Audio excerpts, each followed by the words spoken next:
আমি চলে এসেছি আমাদের ড্রিম হোম দেখার জন্য। কারা কারা এসছে দেখিয়ে দিচ্ছে। মা এসছে, আমি অন্যর নাম বলতে যাচ্ছিলাম তো, অনন্যা এসছে, সুকান্ত এসছি আমি। সুন্দর পুরোনো দিনের গাড়ি করে আমরা যাচ্ছি। মা ওঠো, বস ধুলো পড়ে আছে, এখানে ওঠো মা। এতজন মিলে কি করি বাবা? কেন ধুলো আছে? হ্যাঁ আছে তো কাপড়। তাই তুই মাঝে বস, আমি পিছনে বসি।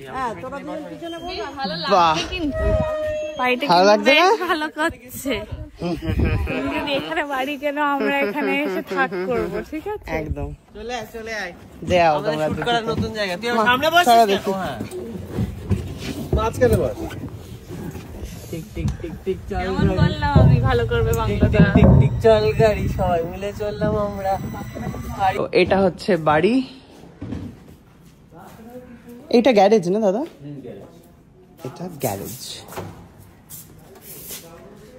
মা আসো। হ্যাঁ গাছটা কিন্তু হেভি দেখতে রে।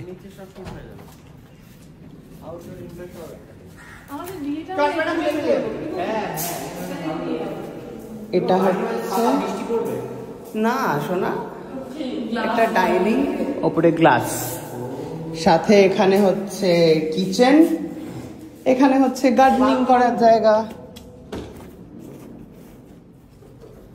গার্ডেনিং এর জায়গা। চলো ঢোকো দেখি। ব্যাকইয়ার্ড মতন। ইয়েও কিন্তু ওই ফ্ল্যাট থেকে চলে আসবে। হ্যাঁ তো কি সমস্যা? সিসিটিভি কাকিমা কাকা পাশের বাড়ির লোকের সাথে গল্প করবে। এটা হচ্ছে মায়ের বেডরুম। হ্যাঁ হ্যাঁ, মা তো রান্নাঘর অন্তঃপ্রাণ, এটা থেকে খুলে মা বেরিয়ে যেতে পারবে। কোন ও মা দেখো তোমার বেডরুম ঘুরে বেরিয়ে চলে যাবো বলছে। এই যে এই কাঁচ খুলেই রেখে দিতে পারো তুমি, খুলে এখানে মশা ঢুকবে, মশার জ্বালাতে আর ওইসব খুলবে না বাপু। তারপরে সুকান্তর মতো কাঁচ ভেঙে তারপরে লঙ্কা কাঁচ, ওটা উপরে বলে তাই মা। তারপরে মশার জ্বালাতে বাথরুম না এটা? হ্যাঁ হ্যাঁ হ্যাঁ, এটা হচ্ছে মায়ের বাথরুম। মায়ের বাথরুম হয়ে গেছে, নিচেই সব সব নিচে।